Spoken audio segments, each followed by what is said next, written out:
Fight scenes కానీ చాలా బాగుంది నిజంగా. డాన్స్ పర్ఫార్మెన్స్ అన్న ఆ డాన్స్ చూస్తుంటే నిజంగా అసలు వేరే హీరో పనికిరాని ఫీలింగ్ కలిగింది.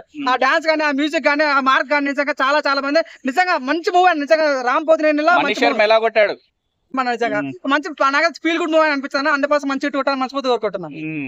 రామ్ ఎనర్జీ లెవెల్స్ ఇవన్నీ ఎలా ఉన్నాయి బ్రో? డబల్ అంటే నిజంగా డబల్ ధమాకా డబల్ అన్న ఫీలింగ్ అన్న నిజంగా 100% డబల్ స్మార్ట్ మంచి ఫీల్ గుర్తు వస్తారు నిజంగా. సినిమా వచ్చిన కొత్తగా మంచి ఫీల్ వస్తారు అనుకుంటున్నాను. అంటే ఇప్పుడు లాస్ట్ శివన్ రిఫరెన్స్ ఆ సీన్ ఎలా అనిపించింది బ్రో? అది కొత్తగా అనిపించింది నిజంగా. పూజ జగన్నాథ్ ఎక్స్పెక్ట్ చేయలేదు నిజంగా. చాలా డిఫరెంట్ గా అనిపించింది. సో నేను చెప్తాను క్లైమాక్స్ సీన్ ఉంటుంది భయ నిజంగా. సంజయ్ దత్ తోటి ఫైట్ సీన్ ఉంటది అసలు ఎవరు ఊహించలేరు అన్న. అసలు ఈ రకంగా ఫైట్ సీన్ పెట్టడం చాలా బాగుంది అన్న. హీరోతో ఒక రొమాన్స్ ఉంటుంది భయ ఇంటర్వల్ సీన్ లో వేరే లెవెల్ నిజంగా. మనకు మరో ఉప్పనే గుర్తొస్తుంది మళ్ళీ చాలా బాగా అనిపిస్తుంది. మరో బేబీ గుర్తొస్తుంది. అంత రొమాన్స్ సీన్ చాలా బాగా అనిపించింది. నిజంగా వేరే లెవెల్ మూవీ నిజంగా. ఇట్లా ప్రతి సాంగ్ లో హీరోయిన్ గ్లామర్ చాలా ఎక్కువ ఉంది అంటారు. మీరు తెచ్చే అన్న పూజ జగన్ పెద్ద ఆటగాడు అమ్మాయిలు చాలా కొత్త చూపిస్తారు కాబట్టి చాలా కొత్తగా అనిపించింది. ఇప్పుడు ఇద్దరు ఫ్లాప్ లో ఉన్నారు కదా, స్కంద తోటి రాము, లైగర్ తోటి, అంటే ఇద్దరు కంబ్యాక్ ఇచ్చారు అనుకోవచ్చు మూవీ.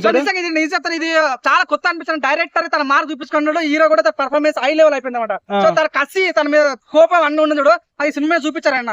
లాస్ట్ లో సీన్ ఉంటుంది భయ నిజంగా.